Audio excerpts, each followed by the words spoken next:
Hi, I'm Dr. Wilson. I'm a PhD molecular biologist, and welcome to another COVID debunking video. I've said it several times on this channel, anti-vaxxers never come up with anything new. And that could not be more true with this Died Suddenly documentary. It rehashes centuries-old anti-vaccine misinformation and puts it all together in a 1.5 hour video specifically designed to scare you.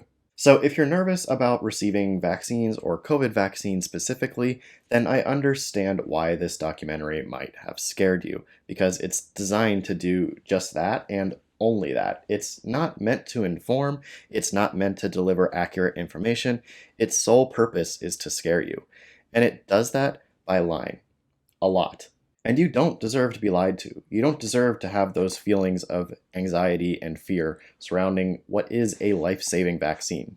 Even if you're someone who already thinks that this kind of documentary is silly, which it is causing real-world harm. Lots of people believe this stuff, even to the extent that they will deny their child a blood transfusion that they desperately need if that blood is from a person who has been vaccinated. It's wild and unacceptable. It's just crazy that these kinds of silly documentaries can have such a big splash. So that's why it's important to address the misinformation and explain why it's wrong. So that's why in this video, not only am I going to be summarizing the critiques from other science communicators that have absolutely torn this documentary to shreds, but I'll be going through it myself and showing you some prime examples of some really bad lies and bits of misinformation in this video. So sit back, relax, and enjoy the total destruction of Died Suddenly. Like I said, anti-vaxxers never come up with anything new, and this documentary is employing a centuries-old anti-vaxxer tactic, and that is to take known medical adverse events and just attribute them to vaccines without any evidence at all, and at the same time claim that these medical adverse events are new when in reality they've always been around, and anti-vaxxers have just been too unaware or too ignorant enough to actually know about them. Take the example of a particular surgery video that is shown in this documentary. It's a surgery video that I'm not going to show here because it's pretty graphic, but it is a video of a surgeon removing a pulmonary embolism from someone's heart. It looks very dramatic and it's very gross, and the implication is that a COVID vaccine caused this blood clot to happen in a patient. But there's a big problem with that. Turns out that video was taken from a YouTube channel called Eric Bayer, and the title of the video is Pulmonary Embolectomy DVT Saddle Pulmonary Embolism. It was uploaded 3 years ago on April 1st of 2019. Now, what's the problem? That was way before COVID or COVID vaccines were ever a thing. So how did COVID vaccines cause this blood clot shown in this Died Suddenly documentary before COVID vaccines even existed? They're lying. I mean, really, it's just shameless. Their goal is to scare you, so they find a video from before COVID vaccines existed and show it as if COVID vaccines caused the blood clot in the surgery. You can't make this up. Blood clots can happen, and there are several risk factors and reasons why they happen. So instead of being afraid of COVID vaccines causing them, which, by the way, COVID mRNA vaccines have no evidence, no causal link to any blood clots whatsoever. Instead of being afraid of that, maybe be aware of the actual risk factors involved with blood clots, know the signs, and know what to avoid. I'll provide some links in the description so that you can be better informed about this topic and potentially help yourself or someone else.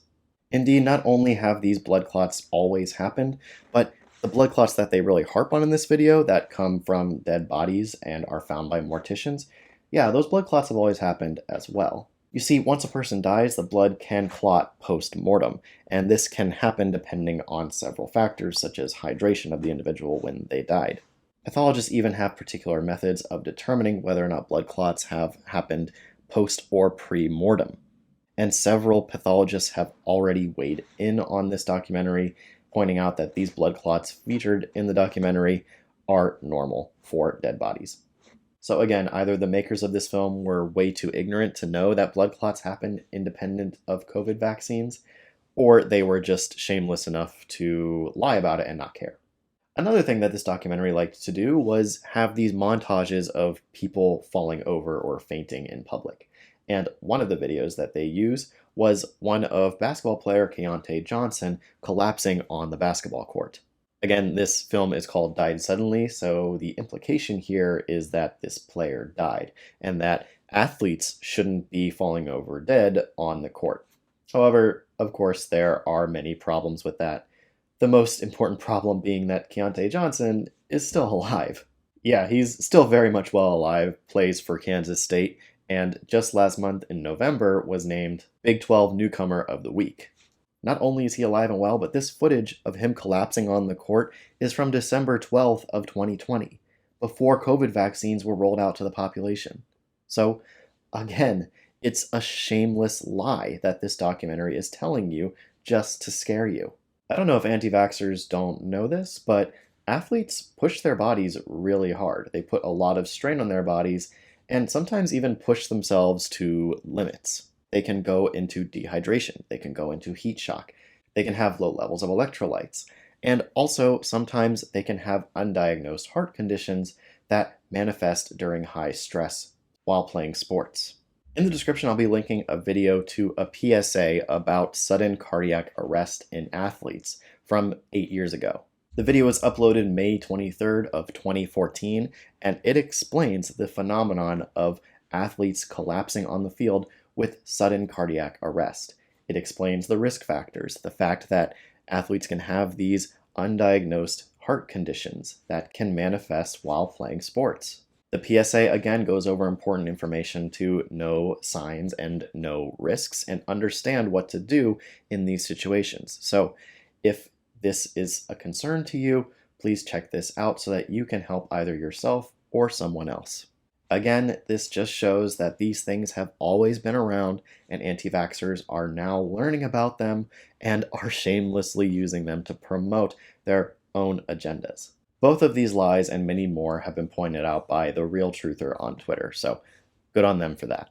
So let's get into some clips from the documentary and see what else they got wrong. It's a lot. Well, common sense would tell you if you have a man standing in front of you saying he's going to reduce the world's population by 10 or 15% using vaccines, what does that mean to you? Right, so this documentary spends a long time making the bogus claim that COVID vaccines are some massive conspiracy to depopulate the world. And this guy is talking about a quote from Bill Gates, which conspiracy theorists and anti-vaxxers love to bring up all the time because they don't understand it. So let me explain what Bill Gates was talking about here. And by the way, I don't care for Bill Gates, but we have to talk about his quote. So what he means is that using vaccines, he wants to reduce child mortality across the world. I know that anti-vaxxers have never experienced this, but child mortality is a reality in several developing countries that don't have access to vaccines or other medical interventions. This has a lot of ripple effects. Not only does it cause a lot of death and suffering, but it typically means that poorer communities with less access to healthcare need to have more children because it's an insurance policy, right? If your child has a high likelihood of dying from vaccine-preventable diseases, then you have more to make up for that loss. It's a sad reality, and it's one that anti-vaxxers don't see ever in their lives. There are many more factors here, and these kinds of population dynamics have been closely studied by many scientists, but the point is that more childhood mortality means that poor communities need to have more babies.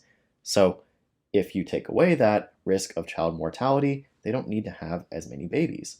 So you effectively reduce population growth by actually raising living standards and making health more accessible to more people. That's how it works. And that's what Bill Gates was saying. He wants to provide healthcare, which includes vaccines, to the poorer, more developing countries of the world. This way, these communities can have fewer children and have those fewer children have a better chance of survival and being healthier, as well as raising living standards overall for those communities. And as population dynamics studies show, when you raise living standards of communities doing things like this, then population growth slows. That's why the countries with the highest living standards have the largest elderly populations and the smallest young populations. There are fewer kids and people are living longer.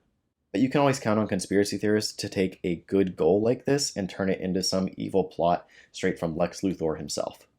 Somebody mentioned to go onto Google and then type in died suddenly and find the news articles that pop up.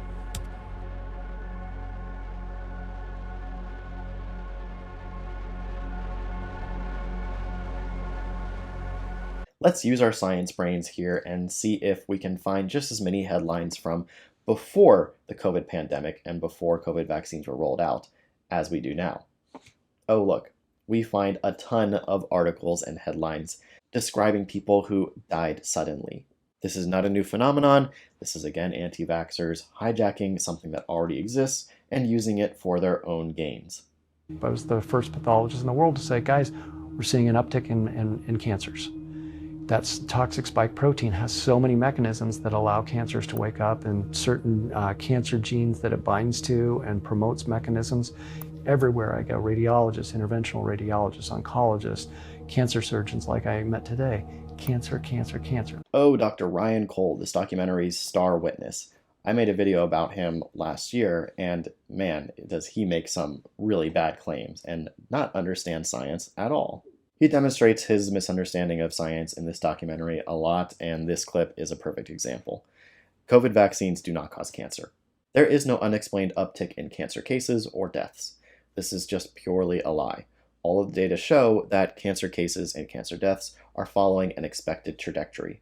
But that's to be expected of a claim coming from a guy who has no scientific evidence for anything that he says. He instead tries to challenge people to come to his laboratory and look at his slides. He doesn't want to actually publish any data so that the scientific community can assess it and critique it. No, he just wants to challenge people so that he looks good to his audience that believes him already.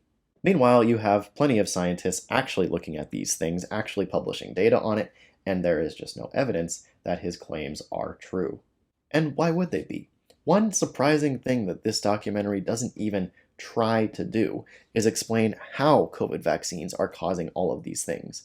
How do COVID vaccines cause blood clots? How do they cause cancer? It never tries to address that. It just says they do and leaves it at that. It's just embarrassing, really. See, cancer happens when there is DNA damage to your stem cells. Over time, this damage is going to happen just from natural causes. Your cells will make mistakes in their DNA as they replicate, and they will receive DNA damage from the environment. Sometimes these damages and mistakes in DNA don't get repaired, and the mutations stay in the genome. Most of the time, these mutations do nothing, but over time, enough mutations will accumulate in enough genes that the mechanisms that your cells use to keep their growth in check will break down, and that's when you get cancers. These mutations take a long time to accumulate. Even known environmental factors that increase risk of cancer by known mechanisms take a long time to actually cause cancer.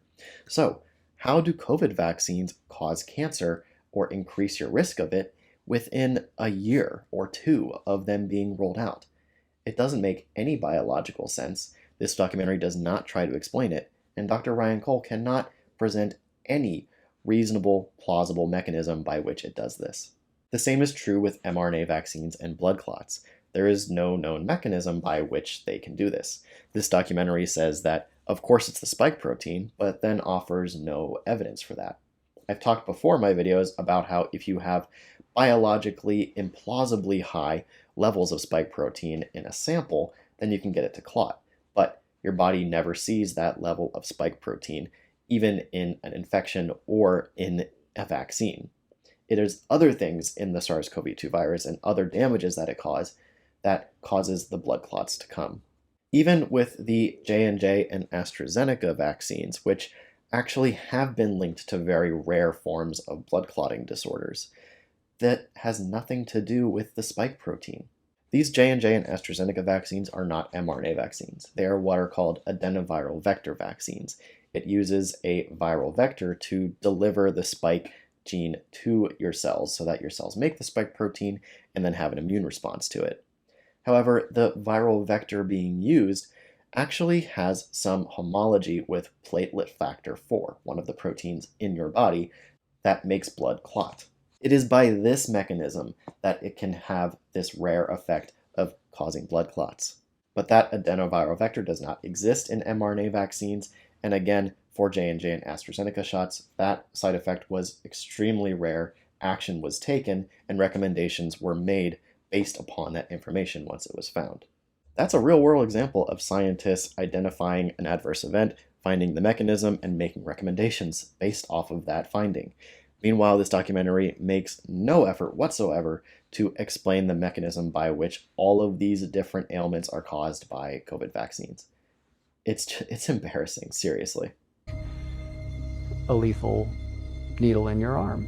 And it's the new bullet, it's the new missile, it's the new form of warfare. You don't need to fire a bullet and win a war. I wanted people to understand that we're in a 5th generation warfare. Right, warfare. Got to make your followers feel like they're Spartans going up against Xerxes' army. Good job. When we open it almost 2 years into this, we find that it still says intentionally blank. You can find COVID vaccine package inserts meant for providers and for patients online. Here they are. Don't know what to say here, except it's just another lie.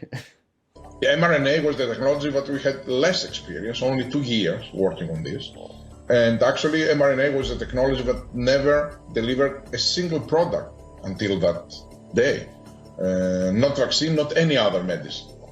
So it was very counterintuitive, and I was surprised when they suggested to me that this is the way to go. Yeah, I've had this clip sent to me quite a bit in the last month or so, and people just don't understand what he's saying, so let me break it down. This is Albert Bourla, the CEO of Pfizer, talking about the decision to invest in mRNA vaccine technology and start that project for a COVID vaccine. Prior to COVID, mRNA vaccines had been extensively studied for decades, but none had actually made it into a product that rolled out to the public. The reason being there was just never really a push to do so. And there were a lot of doubts as to whether or not mRNA vaccines would actually work in humans. Scientists who work with RNA know that it is super fragile. If you look at it wrong, it degrades and your experiment is ruined.